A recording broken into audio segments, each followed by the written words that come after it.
place to be for every heart, wild and free. Music's embrace, forever strong, a symphony of life all night long.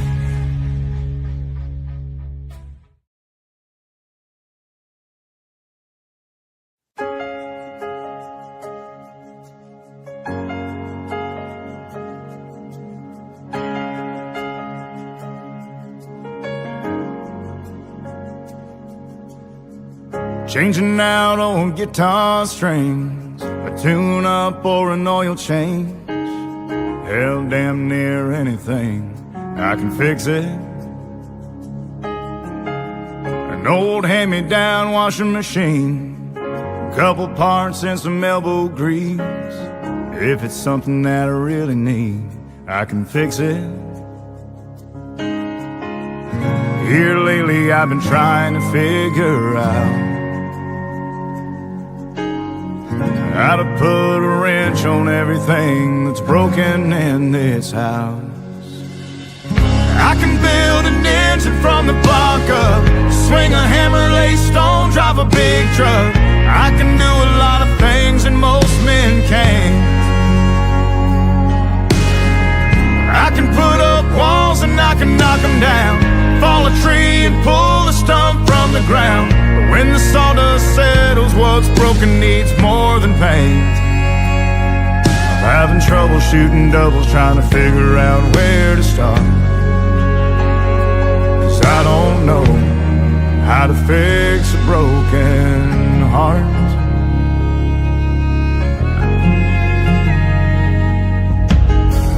Duct tape can hold a lot together till there's a wrong turn in the weather. Is it getting worse or is it getting better? Can I fix it? Here lately I've been wondering if I even have the tools to tighten up everything that's coming loose. I can build an engine from the block up, swing a hammer, lay stone, drive a big truck. I can do a lot of things that most men can't. I can put up walls and I can knock them down, fall a tree and pull the stump from the ground. But when the sawdust settles, what's broken needs more than paint. Having trouble shooting doubles, trying to figure out where to start, 'cause I don't know how to fix a broken heart.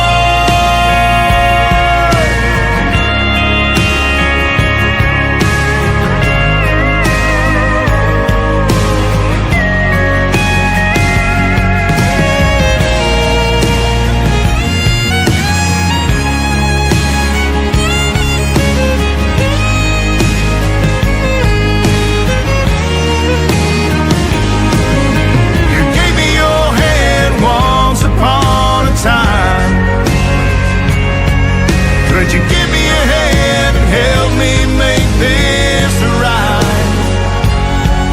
Could you help me make this right?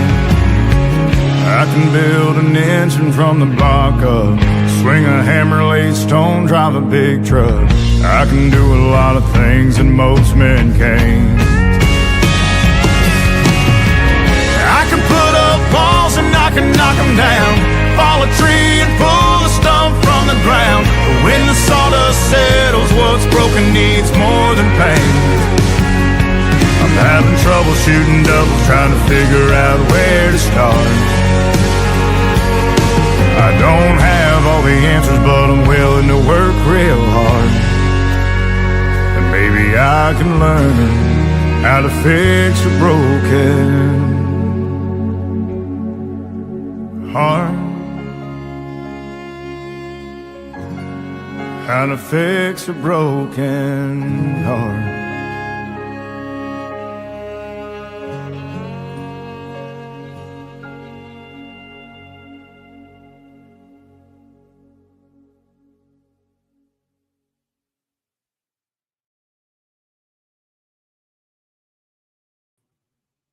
What is going on, guys? Welcome to Glick's House of Music right here on the Nonsensical Network, your unofficial backstage pass for all the behind the scenes when it comes to music. It's just what we do. If you're not already, go ahead and give us a follow, give us a like, give us a share, bio.link/nonsensical network. Got all of our links for all of our social media there. Not only that, but on our social media, you can also find all my guests because I tagged them, and that makes it really easy for you guys to find them. So go ahead and give us a follow, give us a like, give us a share. What up, Chatters Box, Daniel, Kayla, some dude, and Scorpio. Enough about me and enough about you guys. He's coming in hot tonight from one stage to another, flying by the seat of his pants. I like it. I like the way he operates. The one and only Mr. Brooks Herring. What's going on, brother?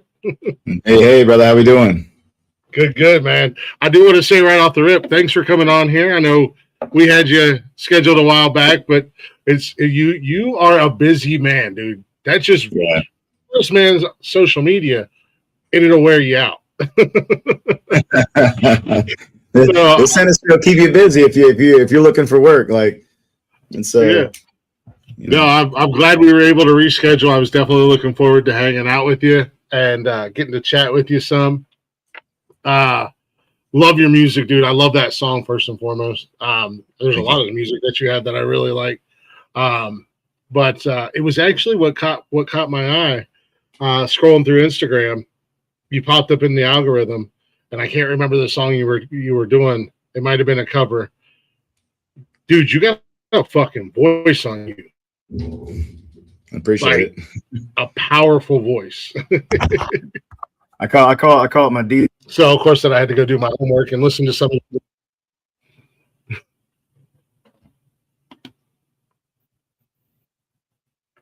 Oh, I lost your audio. I lost your audio. It might be your earbuds. You might have to take them out, put them back in. Nah. That's a little technical. There we go. I think I got you back now. You got me now? Okay. Yep, now we got you. That's weird. Somebody tried to call me. Some spam number tried to call me, and I think that overrides the audio or whatever. Oh yeah, yeah.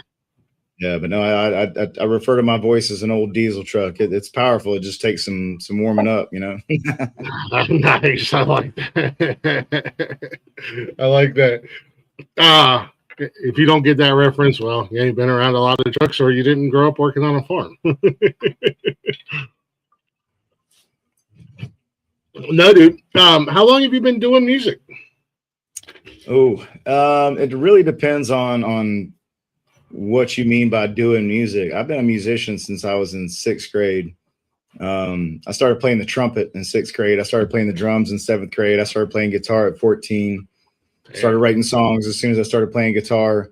So it's been a hobby of mine for decades. It's always something I did kind of on the side. I played in church, and when I joined the military, I mailed myself a guitar every time I deployed, and I would just kind of sit in the bunkers and learn songs and sit on the picnic tables and play for whoever wanted to listen. And it was just kind of a hobby thing. I never knew anything about the music industry. I never knew anything about being a professional songwriter or being like what it meant to be an artist and all that kind of stuff. So it was just something I did. And when I got out in 2013, I started playing around, with the idea of gigs or whatever in South Carolina. I started playing drums for a guy that did country music around Columbia. I did that for a little while. Just, anytime he actually, needed a drummer, I would play for him. And then he would let me get up and play a couple songs when he was not taking his break. Eventually those venues started to book me, and then he decided to retire from music, and he told all them, he was like, hey, give my gigs to Brooks, like give all these slots to Brooks. And so I kind of got a little head start, playing gigs. And this was around 2015, I'd say. So this is maybe, just over 10 years ago. And then, so I switched from playing drums to being the front man and playing bars around town. And, the summer between my undergrad and grad school. So this is summer of 2018. I finished my bachelor's in May of 2018. I didn't start the PT program at South Carolina until August. And so that summer, I just decided to just play music as much as I could. And by the end of that summer, I was playing 6-7 shows a week and making great money. And that's when the light bulb went off. I was like, wow, I can actually do this. Like, I can make money doing this. Like, this is so much fun. Like, I love this. And it's actually like profitable. So, and I kind of discovered that, but I was already committed to PT school. So I still went to PT school. And then in March of 2020, so this is right before the world ended, March of 2020, I applied to a program called Creative Vets. And Creative Vets brings combat veterans to Nashville and pairs them with songwriters and mentors and gives them the opportunity to tell their story through a song. And so I got to come to Nashville for the first time in March of 2020. Never been exposed to the music industry, nothing like that. So just literally 6 years ago, came to Nashville for the first time, and was just immersed in the music industry for an entire week. Just head dunked in it, just waterboarded by the music industry, and it's just it changed my life. It changed like the way I saw the world. It changed like my purpose and my mission. Like, that's when I knew that this is where I needed to be and this is what I needed to do. And so I went back and I continued on with PT school because I was already in there. But I used the next year and a half to lay the foundation for a career in music. I started my website and all my social media and started gearing everything towards that way, started writing more, started picking out songs that I wanted to record, started working with studios in that area. And so I graduated. I finished my doctorate in December of 2021 and went full-time as a musician in January of 2022. So everybody outside of my immediate circle was just like, what? You did what? Yeah, what the hell are you doing? Yeah. So I've been a full-time musician for 4 years. I've been in Nashville for 3. So it only took a year from then for me to know that I had to move here to make moves. And so I moved here in January 2023 and just been pedaled down, doing everything I can since then. Everything from writing, recording, playing downtown on Broadway, playing all over the country, playing overseas sometimes. Nice. Yeah, I'm doing stuff. I'm working a lot in the sync space. So like movies and TV, and I recorded a Liberty Mutual commercial recently and that's on the radio. So anything I can get my hands on musically, like I'm just doing it all. Just in there. Yeah. You had like quite the journey. I mean, from doing it from child, or now you're just head first, fully immersed in it, Oh yeah. I'm in the deep end. Yeah, you are. I'm having a little bit of issues over here. Give me 1 second. Hopefully, all good. You might lose me for a second, but no worries. Kayla, thank you so much for dropping those links. Appreciate that.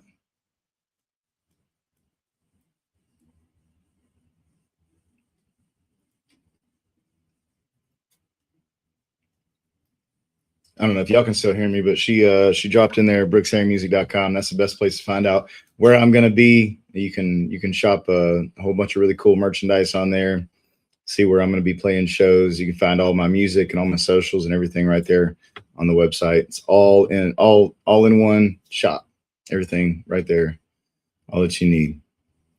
So thanks again, Kayla. I appreciate that.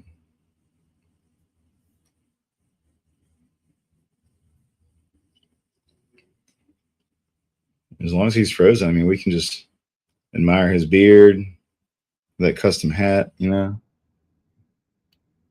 got like the stripes. I got the gray coming in. Oh, there you are. There we go. Sorry. We have been having so many issues with our internet since last week. We had these, like, I don't know if you guys got hit with them, all the crazy windstorms and everything like that. Yeah. Oh yeah. And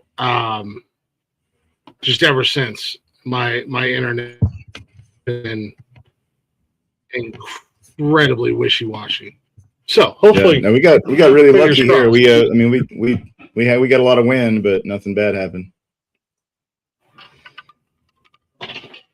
Yeah, we got a lot of wind. We had lost power for several hours, and then we lost internet for almost 4 days. So it still hasn't been quite. But I'm.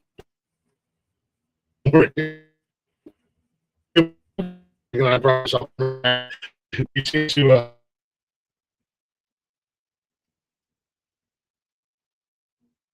think it's breaking down again. You just went into robot mode.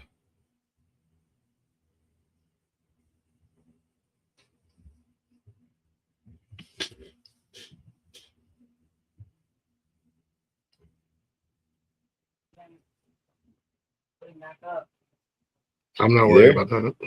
Yeah, okay. Jesus. You were saying? I'm telling you what, man. I'm telling you what, I do want to apologize, but this is it never fails, whether it's sound or it's internet or something, either on my end or my guest end. I can never have a show where there's no technical difficulty. Oh no. Technology has to make sure you know who the boss is, you know? Yeah, yeah, that or the universe or something is just constantly just trying me. Like, let's see how many curveballs we can throw this guy. So I do apologize. Hopefully, no more interruptions. Fingers crossed. But yeah, no, yeah, man, the journey's been crazy for you. And it sounds like, how long were you in the service for? So I was on active duty in the Navy for 6 years, and then I worked for the Army as a contractor for 2 years. So I deployed to Iraq and Africa with the Navy, and then Afghanistan with the Army. Nice. Yeah. So yeah, you definitely got. Sounds like being over there and being on deployments and stuff like that, you help boost the morales and keep everybody's spirits up with the, with the guitar and whatnot. I tried. I certainly tried. Well, I know it's cliche, but thank you for your service. I mean, thank you. Now, guys like you and women like you, I certainly wouldn't be here doing what I'm doing throughout the week on this here podcast thing. So, I try and remember that every day, and that's why I do what I do. I mean, the first song that I released, it wasn't a fast, fun radio song. It was a very slow, heartfelt song. It was one that I wrote when I was still in Afghanistan. It was written for two of the guys that I lost, and it was just I decided that I wanted to pay respect to them, to start off. I wouldn't be able to do what I'm doing now, if it weren't for men and women that went beyond what I did and made the ultimate sacrifice. So awesome. Yeah, absolutely. Is that the Small Town Hero song? No, so that song's called "Why Me." Oh, okay. That was my very first release. I gotta dive a little bit further. I've been diving. That's one of my favorite things about coming across new artists and stuff, whether it be on Instagram or however, is getting to dive into your guys' music catalog. I've released like 35 songs, so like it'll take a while. Yeah, and every once in a while, I'll get into it. And I'll really fall in love with the song, and then I never used to look at it, and I would pull it for the show or randomly for other shows to play music, and then I would get a message and it'd be from that former guest, like, God, I released that like 10 years ago. How did you find it? Oh, it was on your YouTube channel, and I really liked it. They're like, I don't think anybody still listen to that stuff. I'm like, yeah, no, I like to dive into it. When it comes to your songwriting and whatnot, do you write a lot from personal experience and kind of, what hits home to you? Oh yeah. I mean, every song that I write, even though each individual song may not be about me or about an exact experience that I've had, it's natural. I mean, that for my personal experiences to kind of, I look at everything, every situation, every even hypothetical situations, I look at them through the lens of my life experiences. So like, yeah, definitely life experience plays a huge role in songwriting. I think that's true for anyone. You can write about things that didn't necessarily happen to you or change things to kind of make the song work. But it's natural for your experiences as a human to kind of influence, you know, how you view it and how you you know, tell that story. And that's one of the reasons why I love writing with so many different people. I love being in Nashville and having access to so many songwriters. Is I have like a few people that I call repeat offenders that I write with regularly, but I love, you know, writing with as many people as possible, just because everybody has lived a little bit different life. And I love to see the world through all these different lenses. Like, I want to hear what this sounds like to you, and what it sounds like to you, and what it sounds like to you, and to you, and to you, like, because it's going to be different for everybody. And I just feel like, you know, being a part of something like songwriting with so many different people from so many different backgrounds with so many different life experiences just enables me to look at the world in so many different ways and understand a lot more that I didn't before, you know, just from my own life experiences. So. Oh yeah, absolutely. Not only that, but you know, when you're writing, and you know, this is me being a fan of music, and one of the things that I've missed for a long time in music are artists who write from the heart and tell stories. I feel like the last, I don't know, maybe 20 years or so of music is just, maybe I'm also old and I'm, you know, whatever the case may be. It's just a bunch of crap. It's, you know, you know, country has a formula, and it's, you got to get a truck in there, you got to get a girl in there, you got to get a beer in there, and you got to get, Luke Bryan's one of those guys for me. I call him Catfish Charlie because every song sounds the same. It's the same formula. And then whether, you know, it's pop music or rap music or whatever, it's like, here's a catchy hook and here's a beat. But doing this and meeting you guys, I'm meeting more and more songwriters and storytellers. You can relate to the music. We've like, you know, we started the song or tonight off. We've all been through a broken heart before, and it's like, you know, I can do all this shit, but I can't fix this. You know, I can fix all these things. Who can't relate to that? I mean, Yeah. And whether you like the sad, sappy songs or not, it's still a fact of life. We've all been through it, and I really enjoy it.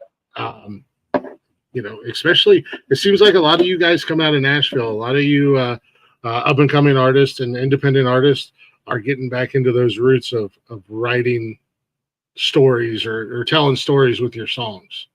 Yeah, I don't know any other way to do it. I'm too old to do it any other way. Like, I'm kind of set in my ways. Like, I mean, we played a few of my original songs today at Jelly Rolls when we were there, you know, and I, every time, you know, we start, like, the band gets like a 3-minute break every time we play one of my original songs, because I'm gonna tell the story. I am going to tell the story. Like, if you hear a song that you've heard on the radio 27,000 times, you're gonna bang along and you're gonna sing along or whatever because you know the song, you're familiar with it. When you hear a song that you're not familiar with, you'll kind of like, if it sounds good musically, you'll kind of be curious and, you know, kind of work your way into it.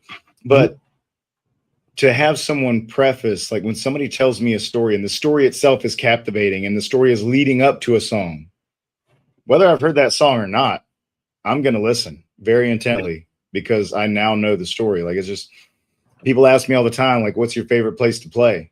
The listening room. The listening room, hands down, because the listening room here in Nashville is, and also the Bluebird. It's, you know, the listening room is like a bigger version, but I remember when, you know, the times that I've played at the listening room, the entire room is just silent. They are waiting for the story. There's not beer bottles clinking around. There's not people having sidebar conversations and telling jokes. There's not loud laughter and woo girls and stuff breaking and whatever else. There's absolute silence. And people are waiting. The people that are there came there and paid money and bought a ticket to come in and listen to the stories. And, you know, just I've really enjoyed, you know, playing at the listening room and being able to tell the story before playing the song, and just being able to see, just I can look around while I'm playing the song, and I can look people in the eyes, and I can see that not only are they hearing this song that I'm playing and singing, but they can feel it. They can feel this story that I have told them, and I have now put into lyrics and into melody. They can feel it, and it's so much more powerful than anything you can do on a big stage with big lights and sound and whatever else. It's just that connection is not, you can't replace that. No, absolutely. You get that very intimate setting, you know. Yeah. MTV used to do that with Unplugged, and I loved Unplugged. And I think it was CMT that had that show, Storytellers. I think it's what the artists would come in and they would do that exact same thing. And they would tell and MTV Unplugged would record the whole thing, and then like the artist would like release the MTV Unplugged like session as an album or as a single or whatever else. And those are some of the best cuts, in my opinion. Some of my favorite older songs, like the MTV Unplugged cuts were always awesome. Yeah. I'm a huge fan of acoustic music, and anytime you can see it, or you get an opportunity to hear an artist stripped down with just a guitar, nothing else behind them, and I'm always tuned in. Chris Cornell did an album like that. He recorded it live at some small venue, and he did like 20-30 songs, but before each song, and he did some covers and stuff like that. Before each song, he had a little story to go with them. And I think that was probably one of the best things he ever did. And I wish I could find that album again. I had it once upon a time, but it came up missing over the years. Yikes. But I love that stuff. Being down in Nashville, I've had a lot of artists on here from Nashville. It sounds like you're doing a little bit of the Broadway grind. Getting up there and playing on Broadway. I've had mixed reviews. Some artists are like, stay away from it. Some artists are like, I love it. What's your opinion on that? Oh, I lost your audio again. All right.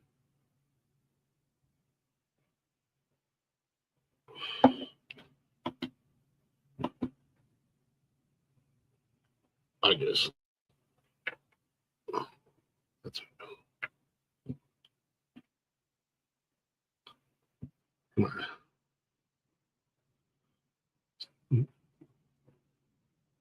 Nope, no audio yet.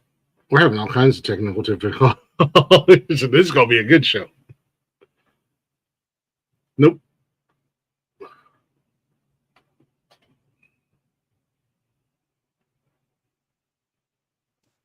Now.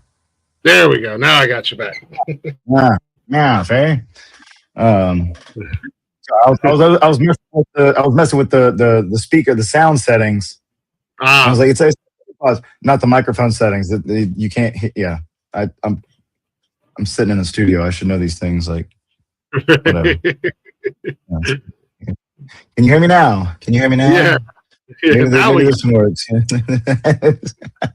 Mic check 1 2.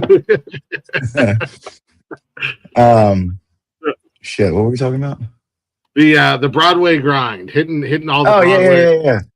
Yeah. So I don't love it. I don't love it, but I don't hate it. It's one of those things, like, you know, a lot of folks are on like one side of the fence. I say do it. I would tell any artist, like, I think you should do it. Not because playing on Broadway is the greatest thing in the world. They don't pay us anywhere near what we deserve to get paid. Like the pay on Broadway is crap at most places. Now there are a few places, Garth's included, that take really good care of the artist. At Garth's Friends in Low Places, we got a green room, a load-in ramp, the best stage, great base pay. You know, like everything is awesome there. So like, I can't say anything bad about Garth's. But a lot of places, most of the places down on Broadway still don't pay a decent wage. And so you're down there, you're working for tips for the most part. You're working for tips. And for a lot of us, this is how we put food on the table and how we pay our bills. So it makes it difficult. But here's the thing. It makes you work. Mm-hmm. It makes you work. You have to work the crowd. You have to be down there every day. And I mean, like, I don't want to blow my voice out, but you know what? When I'm on stage with a band getting reps every single day. And so a lot of artists, especially nowadays in the age of social media, we see artists that have something go viral and they're 18 years old and the record label goes and signs them to some terrible contract. And then they go to put them on stage and they're like, I don't know how to perform in front of people. Yeah. Like, or any artist here in Nashville that's been doing this Broadway grind for a few years, you're going to be like, hey, I need you to go play this show. They're going to be like, hell yeah, let's go. Where? Yeah. When? You know, what time is load in? What's the sound situation? Do you have inners? Are we using wedges? Like, do I need to bring my band? Like, they're just going to be able to just boom, boom, boom, boom, boom. Let's do it. So when I played football, I didn't enjoy going to practice, but it made me better. It made me better. And when game time came around on Friday, I was ready because I went to practice.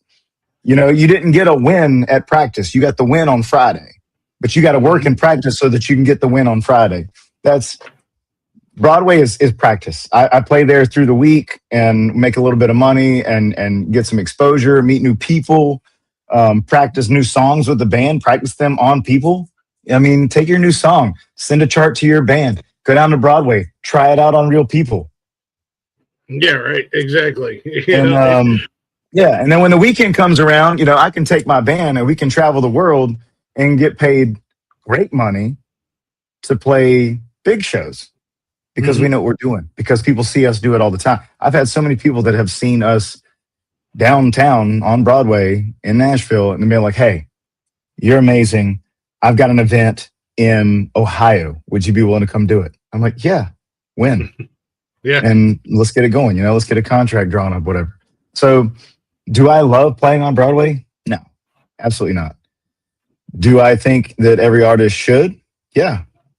I mean, not necessarily Nashville, Broadway, like Broadway or whatever your city's version, 6th Street in Austin or whatever your version of Broadway is in your town. Get out there and freaking play. Get out there and practice. Get your reps in. Like, don't sit at home playing on your couch for your phone and putting it on TikTok.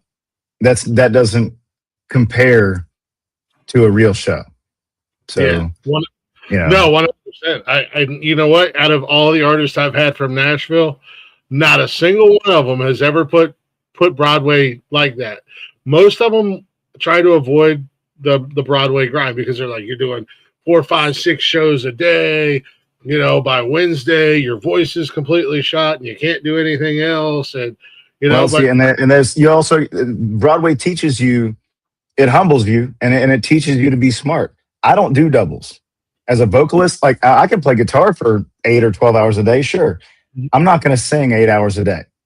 Like if somebody offers me like a 2-hour gig and it's a split double with a 4-hour gig, I'll do that because in between those 2 shows, I can drink water. I can have a tea.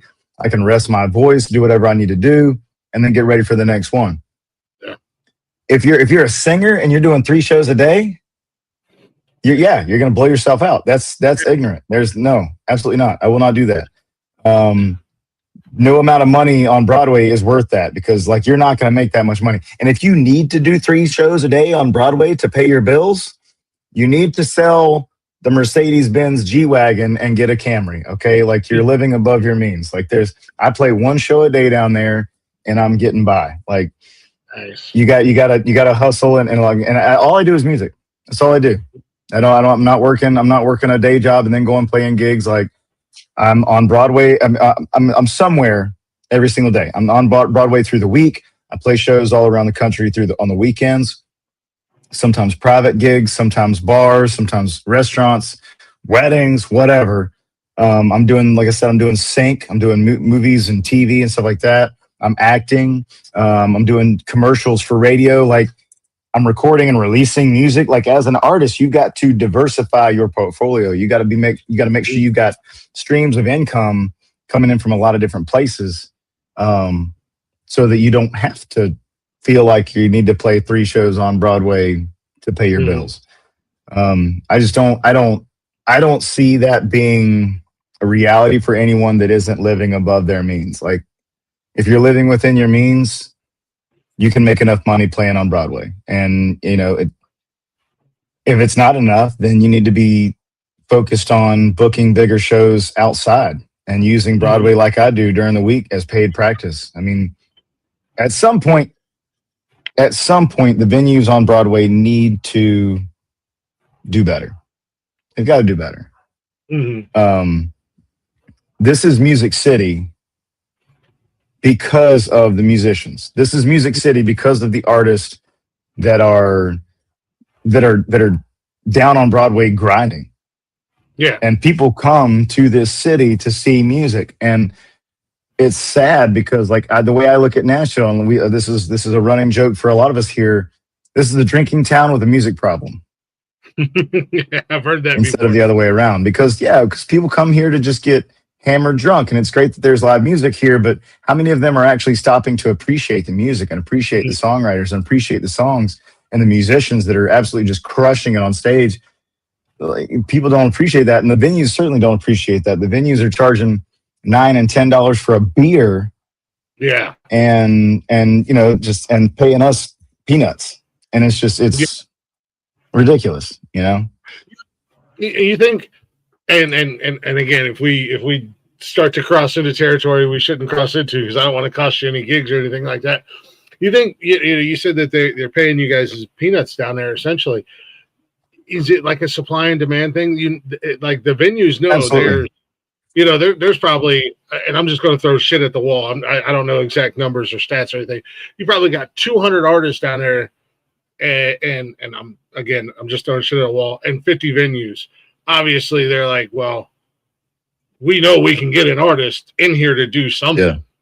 So, a lot of people are kicking doors down, begging to get a chance on stage. You got hundreds of venues, and you got a lot of them that have 2 and 3 and 4 floors with 2 and 3 and 4 stages all going at the same time. And then you got music starting at 9 a.m. and going until 3 a.m. every single day. But yes, there are thousands and thousands and thousands of artists here in Nashville all trying to make it. So it is a supply and demand thing. These venues know that, and I'm not worried about stepping into this territory. I don't play anywhere that would fire me for saying this. I only play at the places I want to play at, and I'm blessed to be in the position to do that.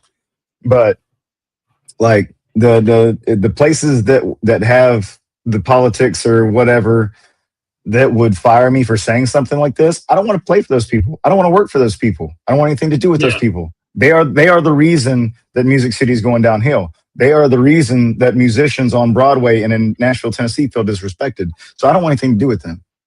I love the venues that I play at. But I mean, if you don't want to do this gig for $100, they will. Yeah. Or if you don't want to do this gig for $75, they will. There are plenty of musicians down here scraping at the walls trying to get a gig that will jump in and take whatever the pay is and undercut you. And that's another problem. Another problem isn't even with the venues, it's with us as musicians. Like, we as a community are so fractured that we can't like stand up and make this change happen, because if all of the musicians in Nashville were to all collectively say, we will not play for less than X, then the venues would have no choice, because otherwise they just wouldn't have any music. But the problem is the venues, there are musicians that will just be like, oh yeah, I'll do it, instead of standing with the rest of us. And instead of all ships rising, there's plenty that will just play for whatever.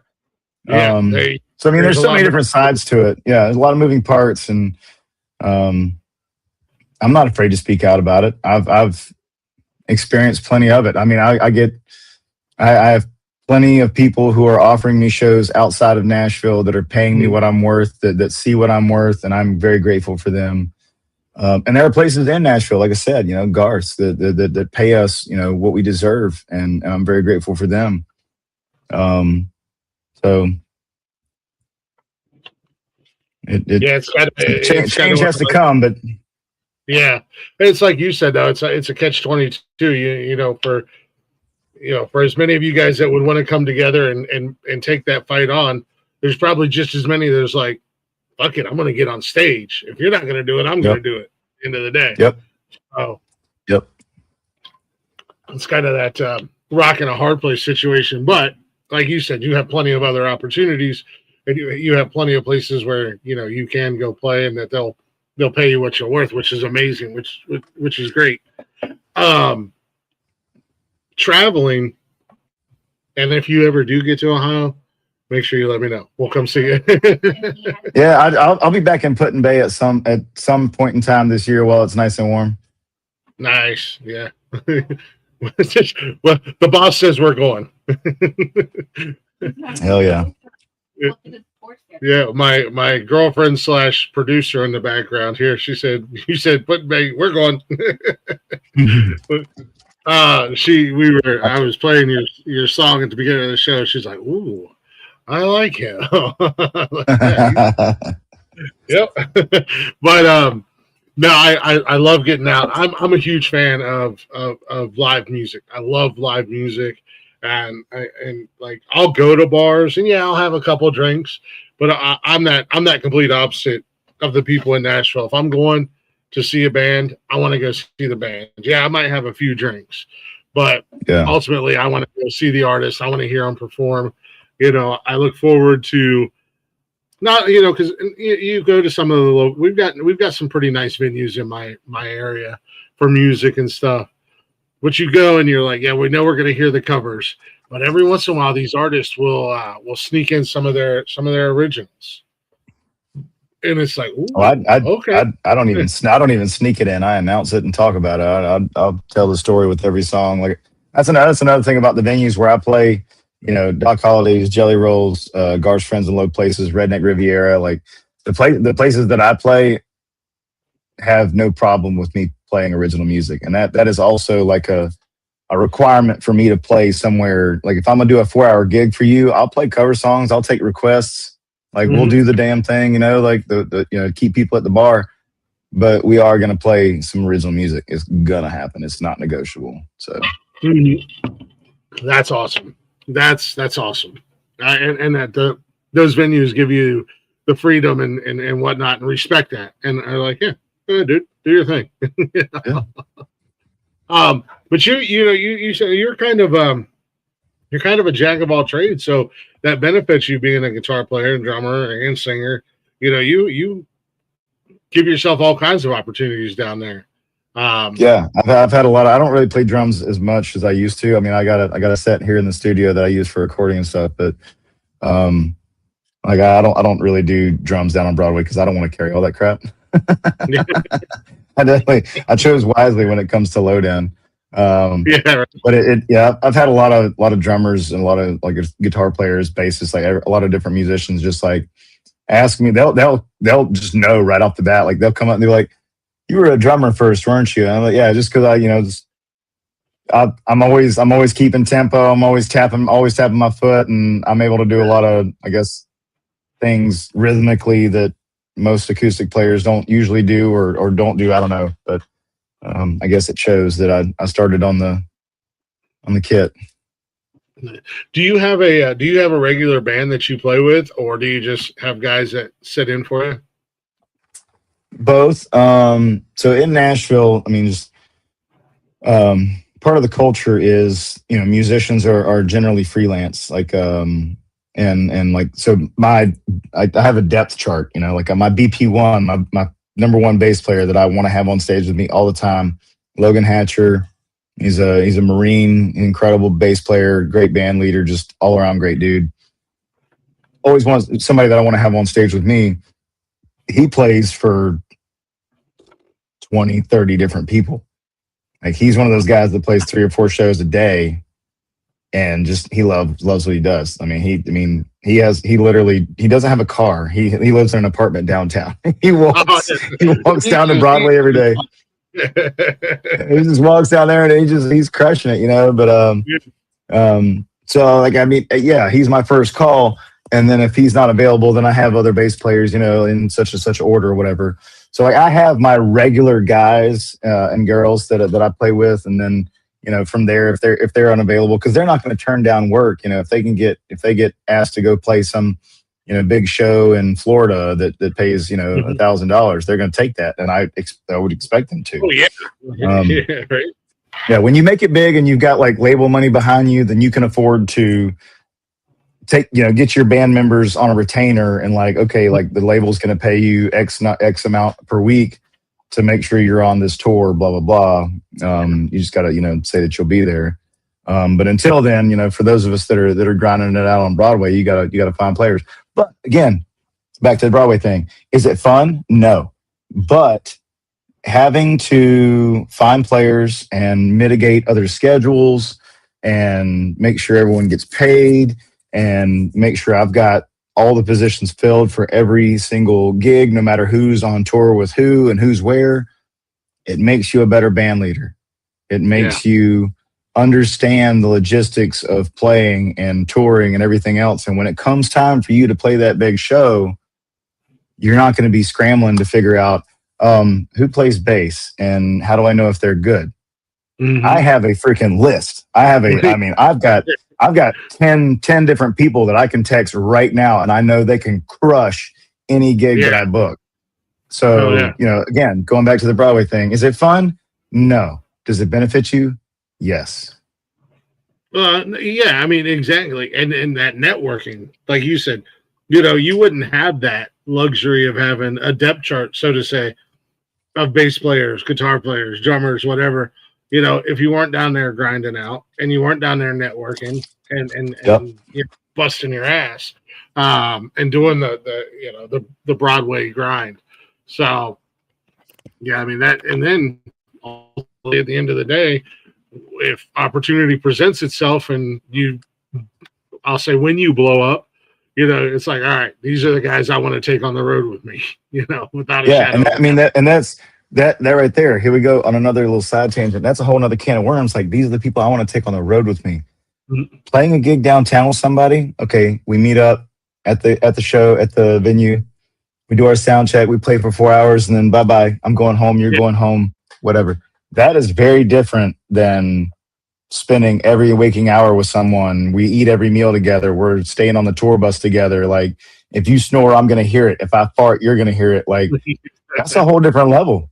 And so when you're doing this every day and you're meeting those people and you're spending a lot of time with those people, you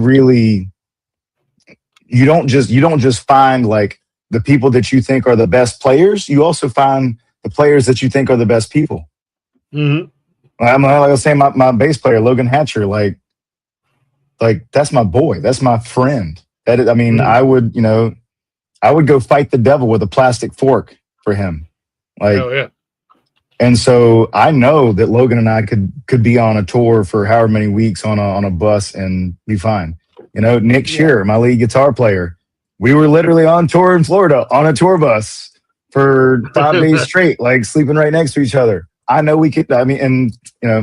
So you have time. When you grind it out, you're able to experience those things, and it's better to do that before you actually have a big tour. Like, hey, we want you to go open up for Cody Johnson. That's a big tour. You're gonna be playing stadiums. You need a team and a band and everything, and you're gonna be on a tour bus. That is not the time to start figuring out who your people are. No, that is a bad time. You're 4 days in and you guys are ready to kill each other. Yeah. The SEAL teams don't wait for wartime to start training. Like, yeah, exactly. they're ready to go. Drop of a hat, ready to go. So, like, no, absolutely. Obviously, being a musician is not the same as being a SEAL, but. Yeah, no, exactly. But, the concept is there. Like, you want to be ready. You want to know that you're going to have people that you can tolerate, people you're going to enjoy being around. And not only that, but, you can count on them. And they're going to be kick-ass musicians because, at the end of the day, you're the front man. They got to follow your lead and they got to keep up with you. So, that brings me to stage presence. I probably already know the answer to this, but just by I've seen a little. I've seen social media and look at you with the mohawk and the beard and everything like that. Mm. What is your stage presence like? Are you kind of all over the place, or does it just depend on the venue and the environment?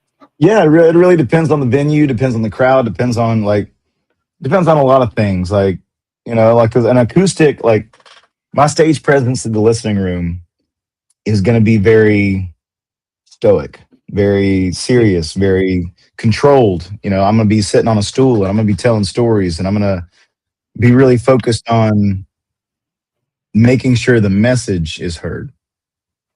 My stage presence on a festival stage in Florida, when it's nice outside and everybody's ready to jump around, I'm going to be jumping around. I'm going to be having a good time and everything else. Like, and down on Broadway, I like to move around a lot. You know, it really depends, and I feed on crowd energy. So, like, if I, you know, which, you know, if there's 5 people there and they're paying attention and they're in it, like, I'm still going to perform for them as best I can. But Yeah. a big crowd that is invested and having a great time and singing along and swaying back and forth like that right there, like, that'll just energize anybody. Like, I feel like that should energize anybody. That really pumps me up. So yeah, it depends a lot, you know, on a lot of things. I mean, there have been plenty of times when, like, I'd be sick. Like, we don't get sick days. That's one of the things. Is like, as a musician, you know, especially as a singer, like, as a guitar player, if I'm sick, I can still get through a gig. I can play guitar. You know, I'm not feeling great, but I can get through it. As a singer, my sinuses are stuffed up. I got a headache. That's hard to push through. Like it's bad, and it only gets worse the more you push through it. So that can affect stage presence sometimes. Like when you just feel like crap, you just don't want to do it. But I try and keep it as lively as I can. I love having fun. No, it's fun too. Like, yeah, and as a fan, you know, I speak from the fans' perspective here. It's awesome when you see somebody. It doesn't matter if there's 10,000 people there or there's 10 people there. You know, you have that same, and as long as those 10 people are in it, obviously. But, you know, if you have that same stage presence where you're having a good time, the crowd's going to have a good time. They're there for the experience. Ultimately, yeah, they want to hear your songs, but they're also there for an experience, because I can go listen to your songs all day, every day, you know, in my car or at work or sitting here at my desk doing whatever. I think that's a big thing for, like, fans, and I love when entertainers say that, like, yeah, man, fuck it. I don't care if there's 5 people there, if there's 5,000 people there. This is the animal you get, you know? Yeah. So, yeah. And I've seen that firsthand a couple times with a couple local bands. I was friends with a band locally here, and the first time I seen them, we were at a big venue. They were at a big venue, probably 1,000 people there, 1,500 people there. And then the very next weekend, they were playing at some little podunk bar in the middle of nowhere here in Ohio. And there was literally like 10 people there who had no idea who these kids were. And this dude was running around the bar. It was like a bar / restaurant. He's running around. He's singing, he's dancing. He's doing his thing. And by their 3rd, 4th song, this small crowd of people who had no idea who they were in it. And they're like, they were having a good time. You know, so that's the mission. Yeah, man, that's great when an entertainer can do that. Are you big on fan interaction, like after a show or before a gig? Do you try to spend some time with fans? I love being able to do that. Like, and when I come off stage and people come up and want to chat, want to take pictures, want to ask questions and stuff like that, like, I love that. I mean, that means, like, that means my music connected with them in some way. And sharing the healing power of music is my goal for life. Like, just to share the healing power of music. And, like, if I'm able to connect with somebody to the point that they want to come up and say hi and you know, that's I love that. I love, especially with kids. I love interacting with kids. They're so much fun. There was a little girl dancing with her daddy today at Jelly Rolls while we were playing. And I love that. So yeah, that's awesome. You know, again, for a fan, you know, that's there's no better experience when you're like, man, I'm really liking these guys, and then you get to meet them and you get to see them in person, and they're willing to hang out and chat, maybe have a beer with you, whatever. That's so cool. Or, you know, they're doing the best they can to interact with the crowd, you know, after the show. It could be a little overwhelming. Oh, yeah. And I mean, and that can really change your opinion about somebody as an artist. Like, man, I'm me personally, like 1000%. That is me 1000%. Like, if I interact with an artist, somebody that I've been listening to, and somebody that I love their music, I love their songwriting, and I love their show, and blah blah blah blah blah, and then I meet them and they're a dick, I'm not going to listen to them anymore. Like that will completely just change the way I look at them, the way I look at their music. Like I'll give an example. I'm gonna give positive examples. I'm not going to start no crap with nobody, but like Nate Smith. Nate Smith is one of the most humble, wholesome human beings I've ever met. And that guy is he's just so cool, so easy to talk to, and so easy to interact with, and so just a fun loving guy, and just, and so like it puts, I look at him through that lens, and I listen to his music through that lens, and it's like, I love his music, because even if he put out a song that maybe a different version of me wouldn't have liked, I like him as a person. And there are other artists that I have loved their music, and then I meet them and they suck as a person, and I'm like, I'm not even gonna listen to you anymore. Like, that sucks. Exactly, 100%. And I've had both the good and bad. I mean, even trying to book for, I do this show, and I just recently started interviewing or hanging out with comedians and people in the movie and television world, doing different shows, and trying to book guests, and because it's nerve-wracking for me, because here I am, some nobody jerk off with a podcast, like, hey, you want to come on my show? And sometimes nobody responds, but I've gotten, I'll call it big timed a couple times, and I'm like, wow, dick move. I'm not going to listen to your shit no more. I had a comedian actor just completely blow me off, like complete dick move. And I was like, oh, cool. I've talked about you on shows, and I follow you and support you on all. I unfollow. I'm done. I can't do that no more. Yeah. But then I've had good experiences where it's like, I've met former guests of this show, because I have a rule. If unless I'm out traveling, but if you're playing anywhere within 3 to 4 hour drive window from where I'm at, I'm gonna do everything in my power to come see you. I want to not only support you guys by playing your music here on the network, or having you guys on as guests. I want to come and pay and see you perform. Maybe buy some merch, which you got some kick-ass merch, by the way. Thank you. So I've been lucky that some of my guests on here, I've got the chance to go see, and there's a list of more that I want to go see. And the interactions have been amazing, which, like you said, you might put something out that, but I'm still going to listen to it. I'm still going to like it. And that makes the experience all that much better when the artist is also a cool human being on the flip side. They're just as real and genuine as they are when you see them on shows like this, or when you see them on their social media and everything like that. It's like, oh, this is a real dude. This is a cool ass dude. Yeah. That makes a big difference for me, for sure. Speaking of the social media, necessary evil.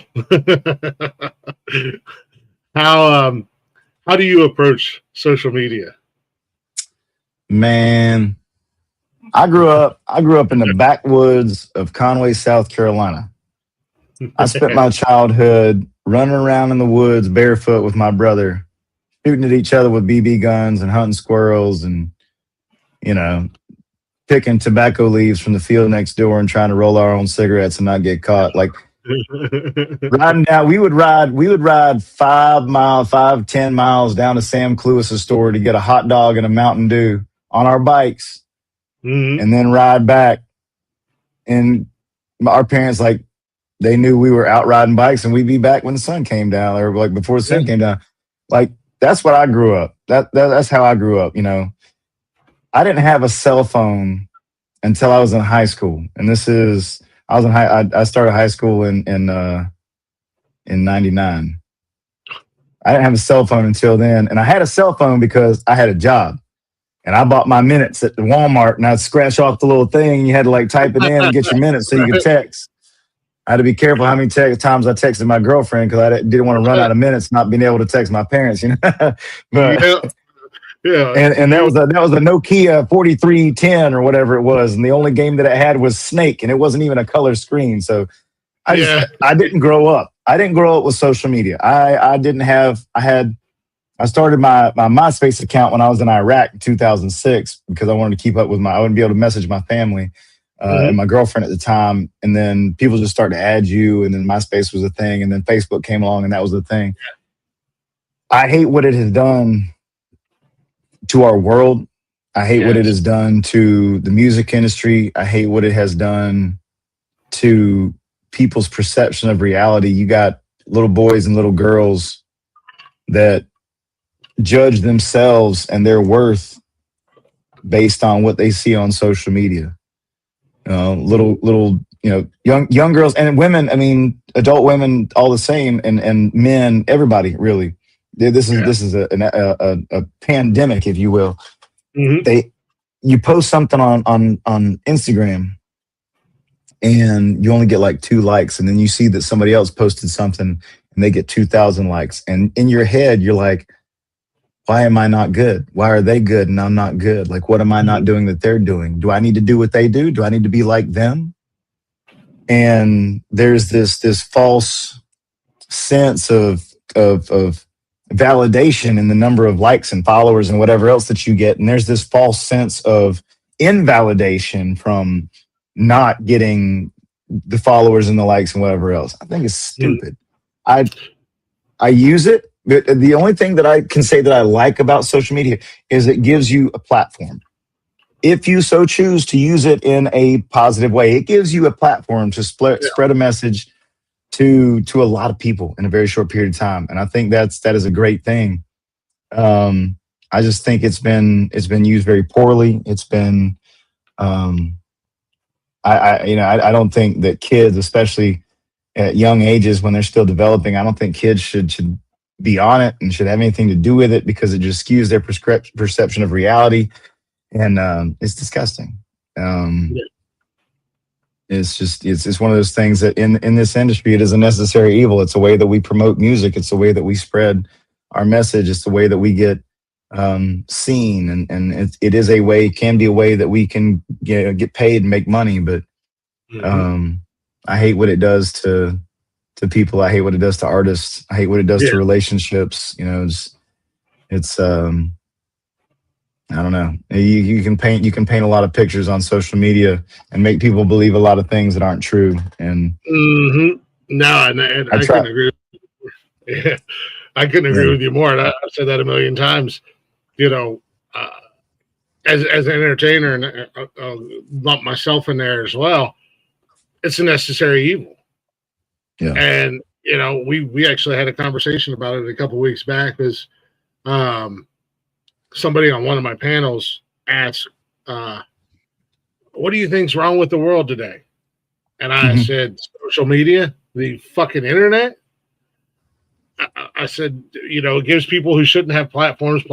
And, like you just said, and I've fallen into that. I've let that monster get a hold of me a couple of times where it's like, I'm over here putting out some real, raw, authentic content, and I get a couple hundred views, maybe a few likes, and then some jerk off puts up a video that's been circulated 1 million times and gets 200,000 views. And, it's just like, what the hell? I'm like, come on, man, I'm busting my ass over here. Yeah, no, I completely understand. I can't say that I same thing happens to me, and I fall into that same trap of looking at other people, comparison is the comparison is the stealer of joy. Like, and I fall into that trap. I look at artists that are putting out music that just somebody thinks is good. Somebody thinks is good. I'm not going to sit here and just bash another artist's creation. Like, everybody's trying to be creative, but I'll see things that are posted that just I don't think are very good or don't have a lot of time and effort put into them or whatever else it is. Just comparing it to myself is like, I think what I'm doing or what I'm putting out or what I'm sharing is of a higher quality than what I'm seeing. And I'm, it's not getting put into the algorithm or whatever. And so, yeah, I mean, it's always there that you can't avoid. I don't feel like you can really avoid that. But. No, unfortunately. And I'll tell you, as a fan, as a consumer, I'm right there. There's a lot of shit music out there, and there's a lot of. I find myself a lot of times scratching my head, going, "How the fuck did you get famous?"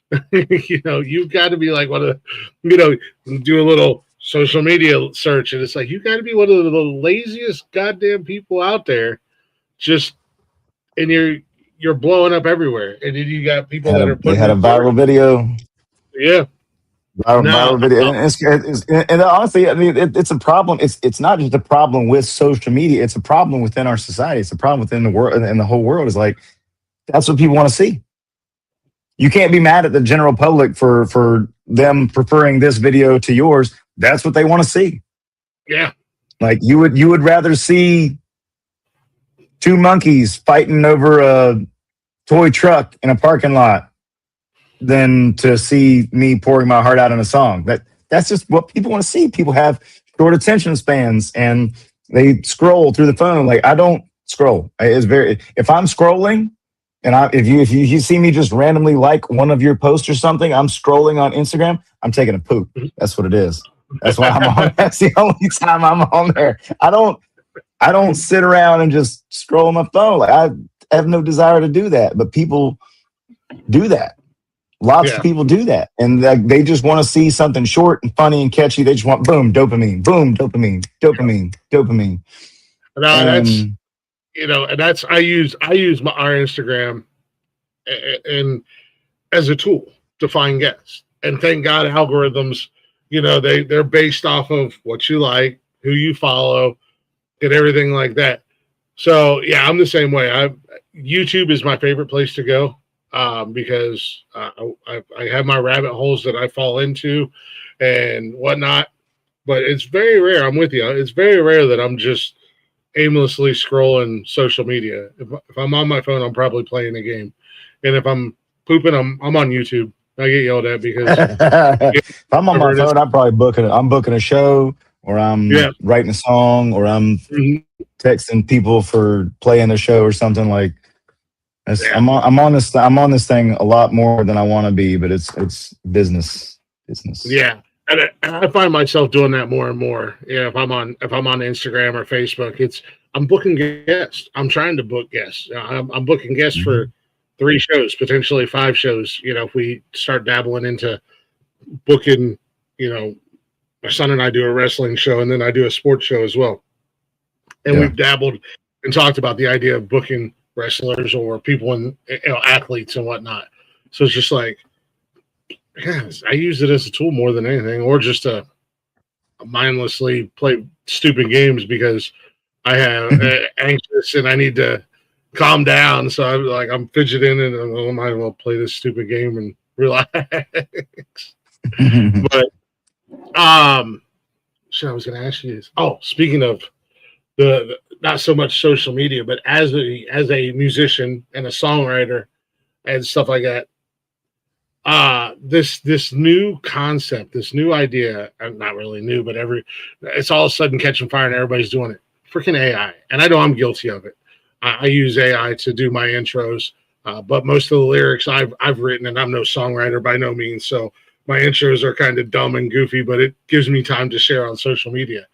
Yeah, I dig it. But I also don't want to be that douchebag and go, "Hey, I know you were just on my show. You want to do an intro for me?" But how do you feel about the AI and stepping on your guys' toes, like the true musicians? It's funny. I had somebody the other day. They're like, "I want you to listen to this song. Like I've been listening to this song on Spotify, blah blah blah," and they put it on. It took 2 words for me to be like, "That's AI." And they're like, "Oh yeah, I know, but it sounds really cool." They are human beings that are spending hours of their days teaming up together and pouring their hearts out to make songs about life lived and experiences and just things to relate to you as a person, and you're listening to a computer. Yeah. And somebody's making money off of that. Like, I mean, I'm sure there's a real person that owns the AI thing that is, I don't know how that works. I like using Suno to make work tapes after I've written a song. Mhm. I do not use AI to help me write the song or write lyrics or anything like that. The only thing that I put into I put in a work tape that we've already recorded, and then we let it kind of make something more out of it. But that's the extent to which I use AI. Like I don't like it being in the songwriting space. I don't think it has any business. I mean, but people are streaming songs like crazy that are AI, and it's just, it's like when you go to a restaurant, instead of someone taking your order, there's just a kiosk, and you just place your order at the kiosk. And most of the time, you don't think anything of that. Like you're like, okay, well that's easy. I can just place my order. That's somebody's job. That was somebody's job that they don't have anymore. That they would use to provide for their family with, like. And a machine replace them. Like the more we do that, I mean, if you make yourself replaceable, like hello songwriters, hey, if you're listening to me right now, if we let AI start doing our job, if we give AI what it needs to do our job and to write songs for us, or as good as us, or better than us, or whatever else, we won't have a job anymore. Yeah, if you make yourself replaceable, you will get replaced. Yeah, 100%. And that's the crazy thing. You look at some of the Spotify charts, and some of the charts, your top 2-3 songs or bands or artists, they're AI. Like, yeah, it blows. And I have gotten suckered a couple times. I'm like, damn, this is fucking awesome. I want to go check these guys out. But as soon as you hit their social media, it's like, son of a bitch. Are you serious? Mm-hmm. I can hear it. It only takes like 2 words for me to hear whether it's AI or if it's an actual person singing. Yeah, as a singer, I can just pick it out, and it just, as soon as I know that it's AI, I'm like, oh, skip. I've gotten better at being able to tell right off the rip, and like, good Lord, man, how do I get out of this algorithm of bullshit? Because like you said, there's, I've got friends in the music industry, absolutely phenomenal artists that blow AI out of the water, but they're just kind of floating, in the social media world or in the internet, like not really finding their spot, so to say, because AI is just completely taken over. Robots, so to say. I've seen recently that some restaurants are introducing robot waiters. Yeah. What the hell? Yeah. I don't want one. No, fuck that. I'm sure you mentioned earlier you've got to write with some amazing writers, and I think that's a really cool thing that a lot of artists have talked about from being down there in Nashville, those writer circles and stuff like that.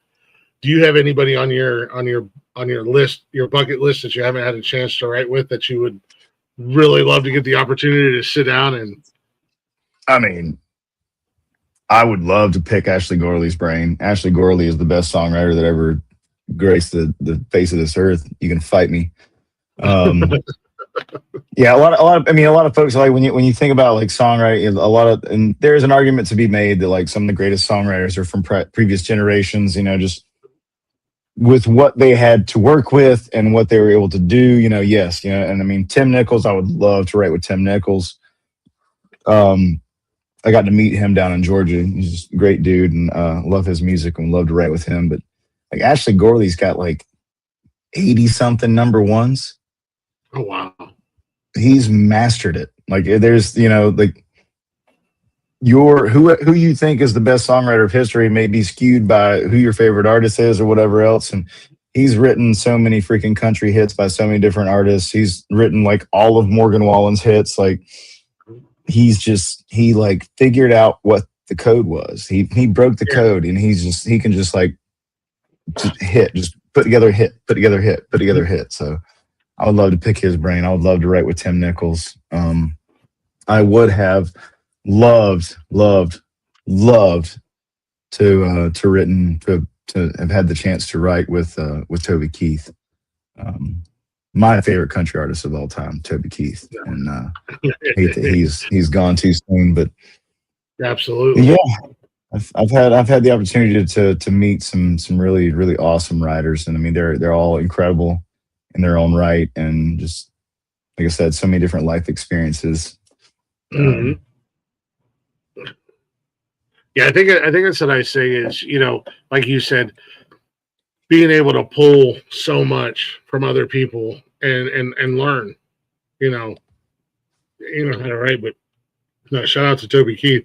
A strike well earned, and definitely deserved on YouTube. After Toby Keith died, I did a tribute show to Toby Keith and played a bunch of his music, and about 5 minutes after the show was over, I got that nice long email from YouTube explaining that I had a strike on my page, and it'll be gone in X amount of days. But if you get another strike, I was like, I don't care. It was deserved, and I'll take that X. Yeah, because I was a huge fan of Toby Keith. I loved his music, even when he dabbled in acting. I thought he was a good actor, and just seemed like an all-around genuine good fucking dude. Yeah, when after the Legion here, the Legion that I'm a member of, like they decided to do a Toby Keith tribute show to raise money for Operation Stand Down, and they asked me to headline it. So I love Toby Keith. I love doing his music. I love playing his songs, and if you look at most of his songs, he either wrote or co-wrote almost all of his songs, and like his hits and everything else. Like he was a hell of a writer. He wasn't just a performer and just an artist. He was a hell of a writer. Yeah, no doubt about that. I seen the other day on social media, you were opening a box, and you recently partnered with Operation Hat Trick. Yes. Thank you. Yeah. Do you want? I was going to comment and ask you, and I'm like, no, I'm going to have him on the show. What is that?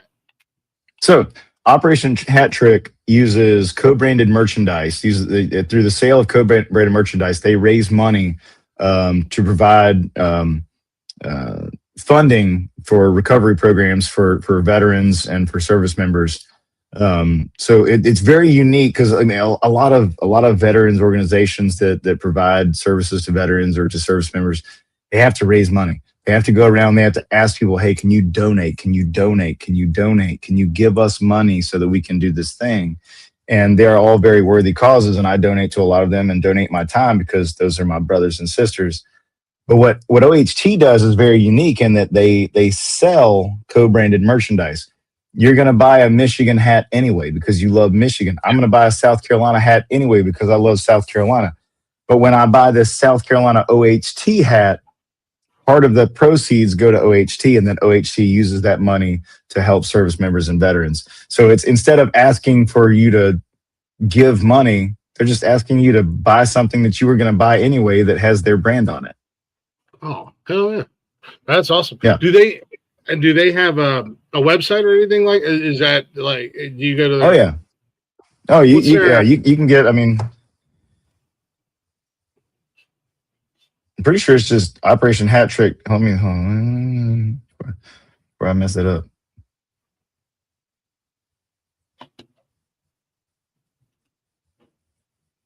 Yeah, I seen that. You're over the box. Yeah, OperationHatTrick.org. Yeah, OperationHatTrick.org is the website.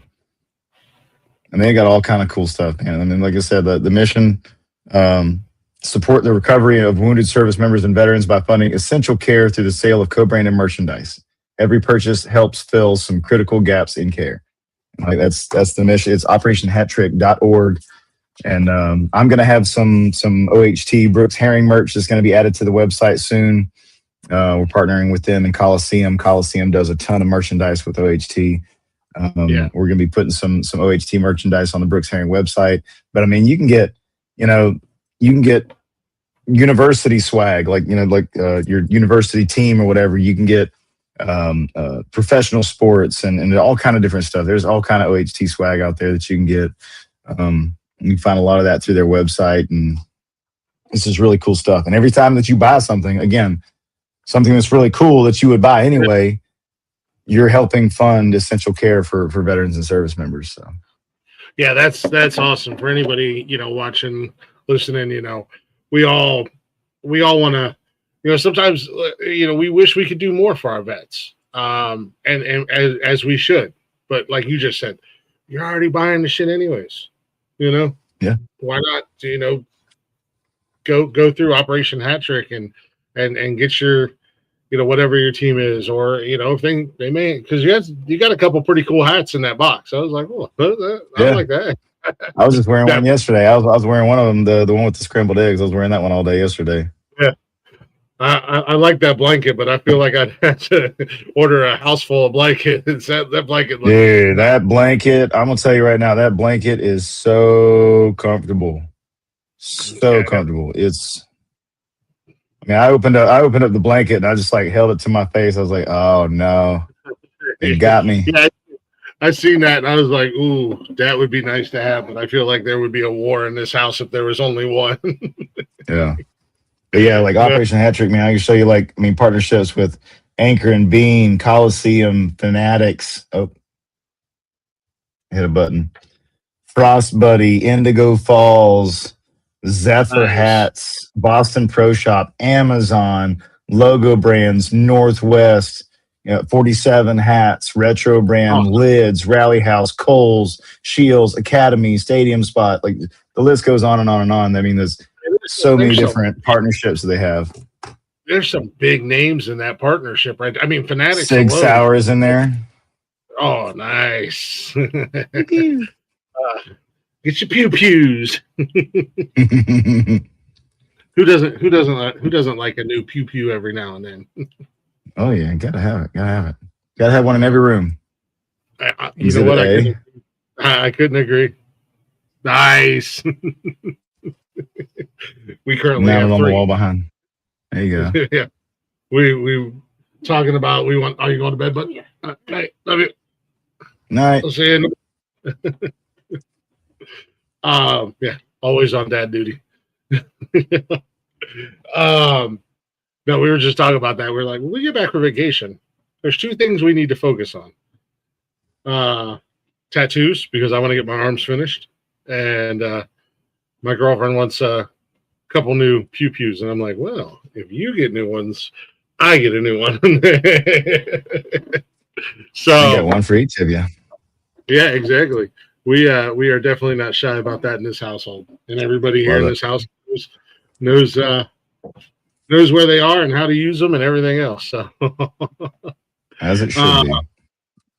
No, man. I mean, obviously you're a veteran. You're going to do everything you can, but I love that you throw that out there. Are you partnered up with them, or were you? Yeah, were you just so I'm partnered up with Operation Hat Trick. I also work with Creative Vets, Memories of Honor. Oh, no. Oh, okay, yeah. Guitars for Vets. Excuse me. Operation Encore, Operation Song, Musicians on Call. There's a lot of different organizations that I work with here in Nashville and wherever I go. That's just continuing to serve my veteran military family is just what I want to do all the time. So any organization that I can partner with to continue that mission, I'm on board. Nice. I love that. Like I said, I never served, but I've had a couple opportunities to partake in events and whatnot, and it's such a crazy feeling. I got to Wounded Warrior, a local Wounded Warrior thing with one of the bands that I had on here, and I don't get on stage. I'm happy right here in my little studio, and I open my big fat mouth and put my mouth in it, or put my foot in it, and wound up emceeing this show. But to get to talk to the vets that were there and to spend some time with them, before, during, and after the show and everything like that, it was something else. It was an emotional ride. I won't lie to you. It was an emotional roller coaster. But it was a fun event, and to say that I got to be a part of it was really cool. So we definitely got that up there, operationhattrick.org. Make sure you guys check it out. Like Brooks said, you're ordering the shit anyways, and they're partnered up with some big names. I'm a huge fan of Fanatics. I get all my sports stuff from Fanatics, so sports and wrestling apparel. So now I have another reason to go there. There you go. Support the mission, baby. Maybe they'll have some OHT men's national championship gear when Michigan wins this year. There you go. Now, you personally, you're a busy guy. What do you got coming up? Music-wise, show-wise, you planning on hitting the road this summer, or do you have plans already? Oh yeah, I'll be in Georgia this coming weekend. I mean, I'm going to be all over the place this summer. Best place to find my shows, my calendar, and everything else is just going to be brooksherringmusic.com. I know Kayla put it in the chat earlier. Appreciate that. And that's got links to my music. It's got the tour schedule, everything's right there on the website. So anytime we book something new, once we get all the details finalized, we put it up there. New music, I got a new song coming out on April the 10th. Went on a Creative Vets retreat to Park City, Utah, to the National Ability Center back in 2024, and got to write with an awesome group of veterans. And one of the things that we bonded over was we all went overseas, we all fought, we all bled, but we all came back with all 10 fingers and toes, and we feel guilty about that. And we came back all in one piece, and we had friends that came back missing pieces of their bodies. We had friends that came back missing pieces of their minds, and we had friends that didn't make it home at all. And that carries a weight with it, and we all feel guilty about that. But we all believe that we're left here for a reason, and that we are here to leave a positive mark on this world so that their sacrifice would never be in vain. And we took that and we put it into a song, and it's called Leave a Mark. And it's going to be coming out on April the 10th. It'll be a co-release with Creative Vets. Really excited about that. So that link is also, to pre-save it. And if you go on my Instagram or any social media, that link tree is there, and it's got the link to pre-save that song. So looking forward to being able to share that one with the world. I'm also in the process of recording a 6-song EP with Label 22, and we'll be doing 2 6-song EPs that will combine to make one 12-song album, and that in its entirety should be done this year. So we're probably looking at like a May-June release of the first half, and then like September-October release of the second half. Oh yeah. When do you find time to rest? I don't. Like there'll be a random day when something happens with travel, like or something like my show schedule changes, something gets canceled or whatever, and it's too late to like add anything, and I'll just sleep. I'll just like either sleep or just like lay around the house. Just take advantage of that one day and just like try and recharge the batteries for the next 3 weeks. Absolutely, I heard that. And then it's and then caffeine, baby, caffeine. Yeah, right. Yeah. Caffeine is definitely a lifesaver. That's for sure. Yeah. I recently discovered new energy drinks that I can drink, and it doesn't make me all jittery and shaky, and there's no crash. And my kids have been making fun of me because now apparently I'm a pretty lady because it's the Alani ones. So no, Whatever, dude. you know what? They're delicious, and they give me that little extra that I There need. you I go. don't drink coffee, I can't do the Monster or anything like that. So gives me that little extra that little pick me up in the morning. No, dude, I'm looking forward to the music, and I'm pretty sure I know somebody's going to be keeping an eye on your schedule to see where you're going to be at on the. I like it. I dig it. Hope to see y'all soon. Definitely get out and see, and eventually I'll make we'll make our way down to Nashville. So I've never been down to Nashville, and I want to go. Time. And like I said, like it's a drinking town with a music problem. There's plenty of bars to see. But there's also there's a lot to do outside of Broadway. There are a lot of things to experience here in Nashville that a lot of people don't typically see or experience because they're bar hopping up and down Broadway, and that's the entirety of their experience. So I mean, there's a lot of cool stuff in Nashville to check out. A lot of cool places to see, a lot of history and everything. So I gotta. One of my favorite things to do when I come into a new city. I didn't get this big for no reason. If I'm down there, where do I go eat at?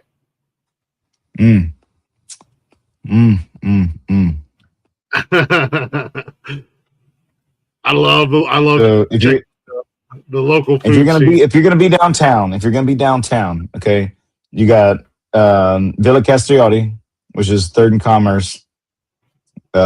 Incredible Italian food. On 2nd Avenue, you got Matheson's homemade ice cream, homemade desserts. They'll make a milkshake with espresso instead of milk, so it's like an espresso shake. It's amazing. There's a place actually right here in LA. That's where I live. I live in LA. It's called Lower Antioch. But there's a place around the corner from my house. It's called Meatville Smoking. Smoking, and they do beef brisket, beef ribs, lamb shank, and it is so freaking good. So good. Now you're speaking my language. Definitely.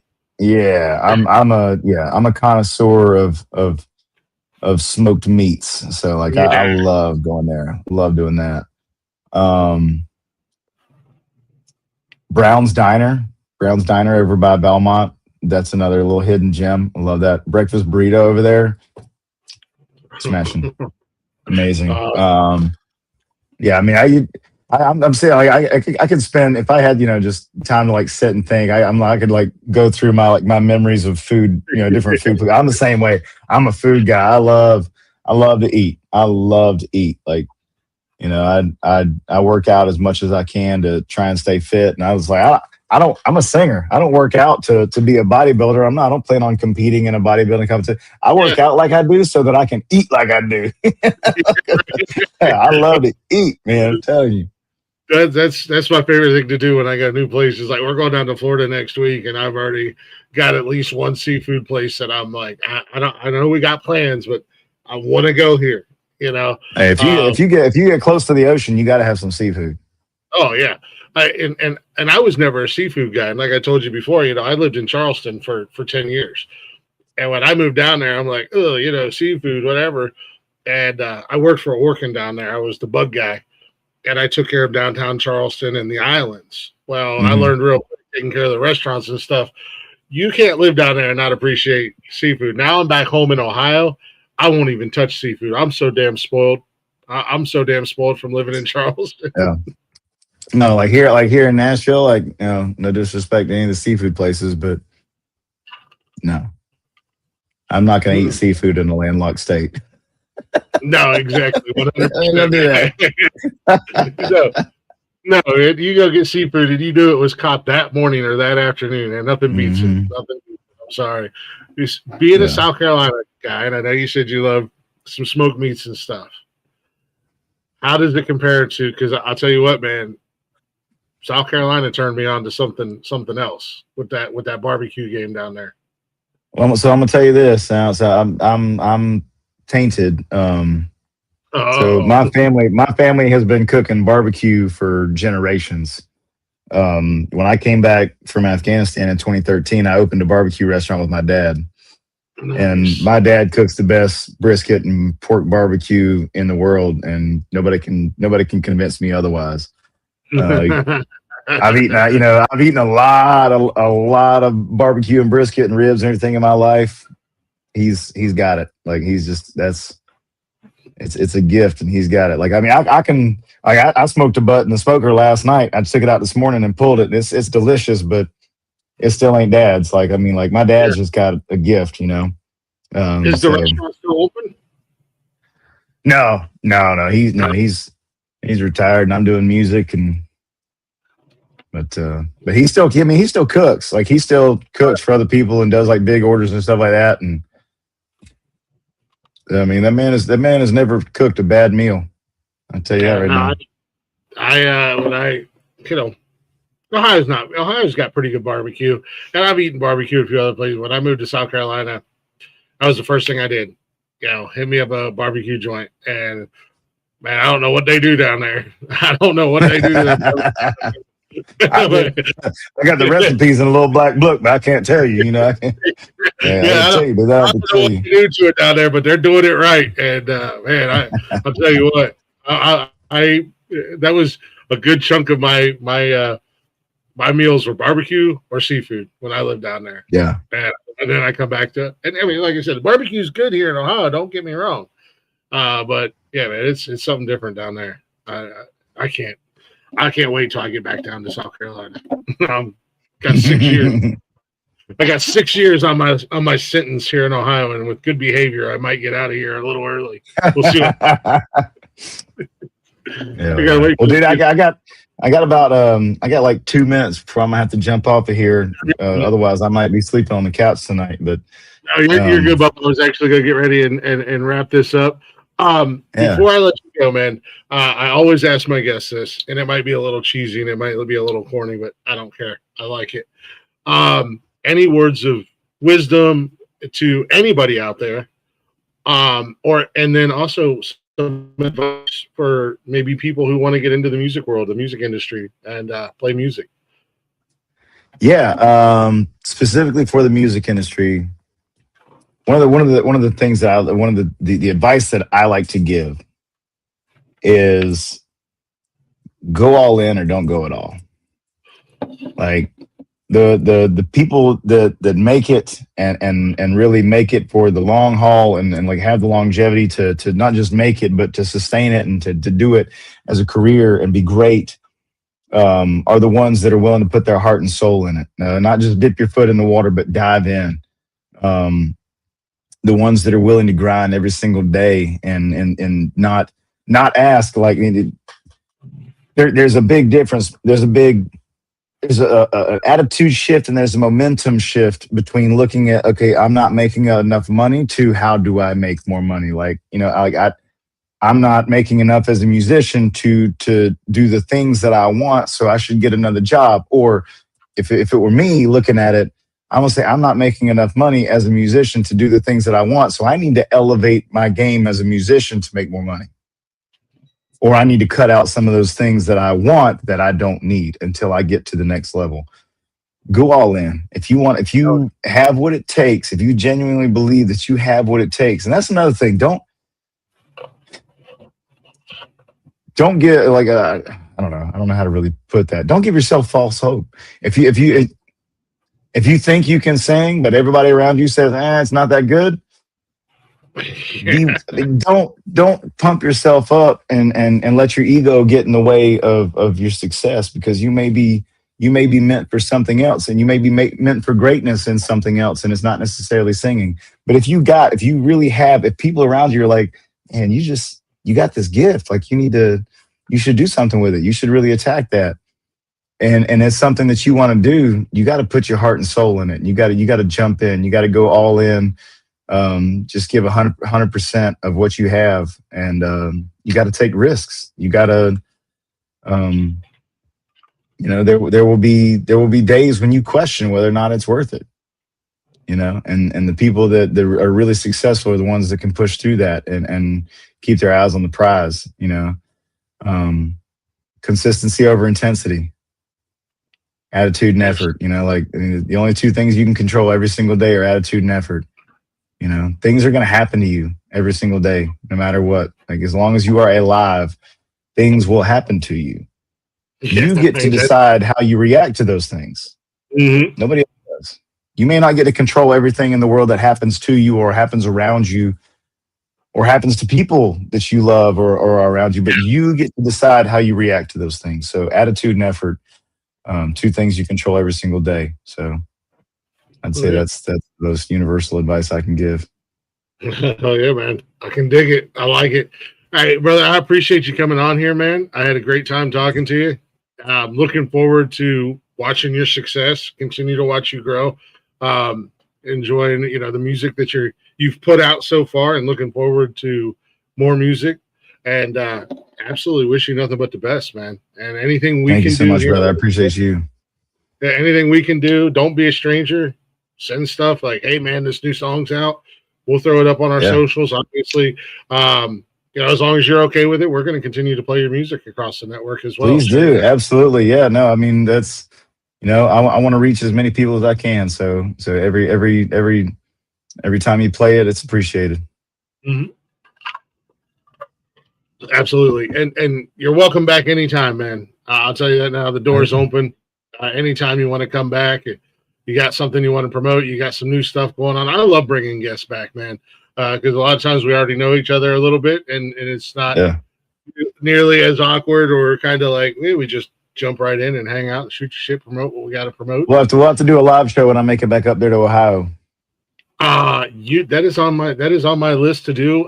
With an artist is to do a pre-show interview and then do the show live, and then maybe a post-show, little post-show, a few minutes before, a few minutes after, and record the show live. So yeah, we can set ourselves up a little studio in a hotel room there in Put-in Bay, and we can get all legit with it with the microphones and stuff. And yeah, man, put our headphones on, get all fancy with it. Joe Rogan with the thing. Yeah, like Joe Rogan with it. I'd be 100% down for that, man. That'd be cool. But yeah, we're gonna be keeping an eye out, and whether it's Put-in Bay or it's somewhere else, we can make the trip. We're gonna come out and see you, man. I can't wait to see you. I love it. Oh yeah, brother. I appreciate you. Absolutely. Guys, if you're not already, go make sure you check out Brooks. Give him a follow. BrooksHaringsmusic.com. He's all over all the social medias. Drop in, say hello, say what's up. Let him know you're out there listening. Don't be shy. With that being said, brother, I'll let you jump down. I don't want to get you in trouble. I know Mama's out there. She's cooking up dinner a little late for me so I can have hot food. So I'll let you drop down, and I'll get out of here, man. Much love to you. All right, brother. I appreciate you. Absolutely. Appreciate you. All right, take care. Bye. Yep, you too, Will. Yeah. Thank you guys for hanging out. Go check out Brooks. Awesome dude. Definitely had a great time hanging out with him. And if you haven't had an opportunity to listen to his music yet, jump on there and listen to it. It's everywhere. I definitely appreciate you guys tuning in, replay viewers. I love you guys. If you're watching on the replay, make sure you drop a like, drop a comment.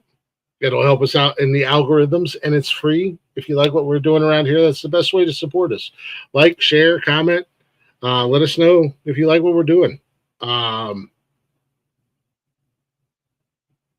can't get enough of these shows. I love meeting these musicians. I love meeting the entertainers and get to know a little bit about them and get to hang out with them.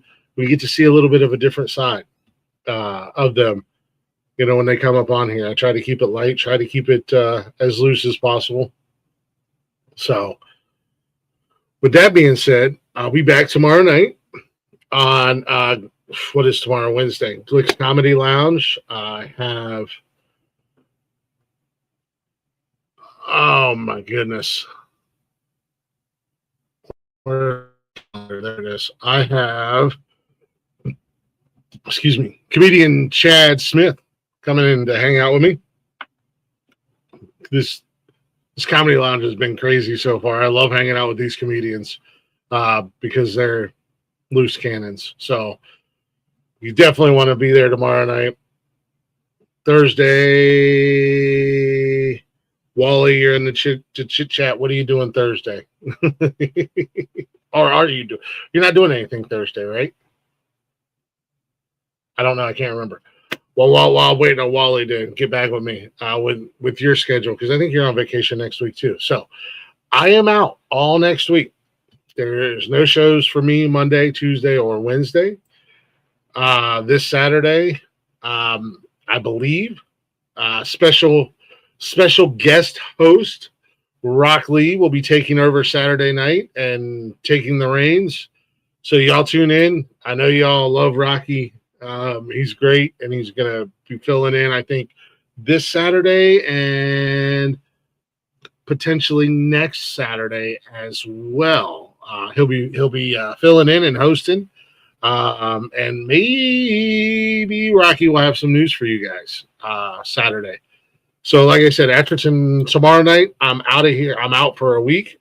I won't be around, but I think Wally may be around doing a couple shows. Rocky will be taking over Saturdays. And then when I get back from vacation, we'll be jumping right back into everything. Wally's got Speedway Stories tomorrow night with 4-time Grand National Champ Jason Brammer? Yeah, I'm not good with names, guys. So yeah, tomorrow night, Chad Smith hanging out on Glick's Comedy Lounge. Thursday, Jason Brammer hanging out on with Wally and Gianni Speedway Stories. And then after tomorrow, man, I'm on vacation. No podcasting, no podcast work related shit for a week. No work related shit for a week. Just sunshine, beaches, and beverages. Truck and tractor pulling. Nice. So thank you guys for watching. Thank you guys for listening. If you're not already, go give us a follow. Give us a like. Give us a share. Like, share, subscribe. You know the drill. Bio.link/nonsensical network. All of our social media is there. Facebook, Instagram, TikTok. Shows are live on Facebook, YouTube, and Twitch every night of the week. We've got something going on, and we're potentially going to have more going on very soon. So, and then you can listen anytime, any place, wherever you listen to podcasts at. I am hoping tomorrow night I can get a couple shows uploaded before I go on vacation. So I'll try to get last night, tonight, and at least tomorrow night up before I go on vacation. So that'll be all uploaded wherever you listen to podcasts at. And then, like I said, interact with us on social media. I interact back. If you're talking to somebody on social media, it's probably me. Interact with us. Let us know what you like. Let us know what you don't like. Maybe you've got a favorite musician or a favorite comedian or somebody you know that's doing movies or television or somebody that's racing some kind of motor vehicle. Introduce them. Let us chat with them. Maybe they can be on one of our shows here. Got a lot going on, man. A lot's happening. Wally is on vacation after Saturday night. All right. So next week, ain't nothing going on the network. So watch the replays. Enjoy the replays. Saturdays. I think the next 2 Saturdays, Rocky will be here. I'm not 100% sure on that. I know he'll definitely be here this Saturday. So, yeah. We're going to take a little vacation. We've earned it. Enjoy the replays. Drop some comments, drop some likes. But yeah, I'm going to get out of here. Thank you guys for listening. Thank you guys for hanging out. Right here, Glick's House of Music, your unofficial Backstage Pass on the Nonsensical Network. Be good, or be good at it, baby. And don't forget to go follow all of our guests on the social media. Go give Brooks a follow. I'm going to drop out of here with one more song from Brooks. Well, Tell Me That You Hate Me. A little sad song. I love sad songs. I love me a good old sad country song. Get this comment off the screen. Oh, no, there are no comments on the screen. Never mind. That's just my stupid name. Anyways, we'll see you guys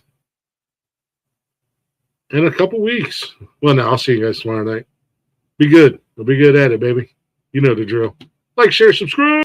Your heart is broken.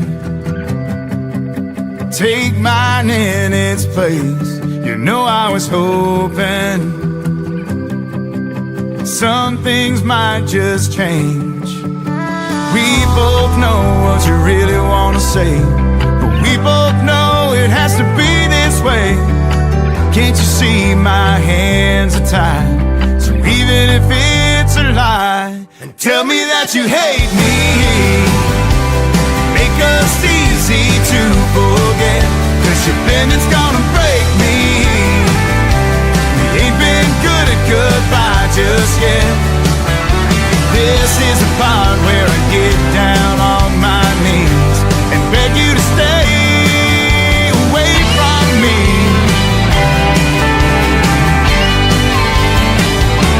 And tell me that you hate me.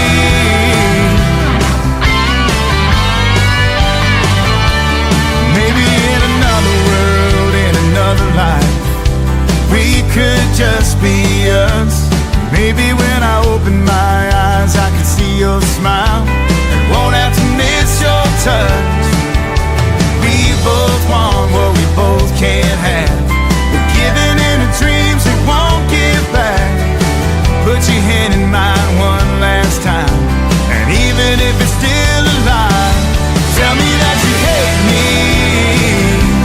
Make us easy to forget, 'cause your bending's gonna break me. Goodbye just yet. This is the part where I get down on my knees and beg you to stay away from me.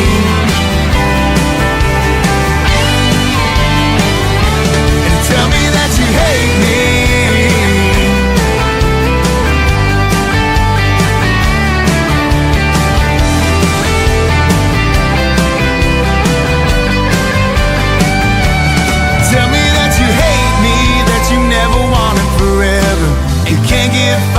Away. Tell me you don't need me, that you know it's all for the better. Just lie straight to my face and tell me that you hate me. Make us easy to forget, 'cause your bending's gonna break me.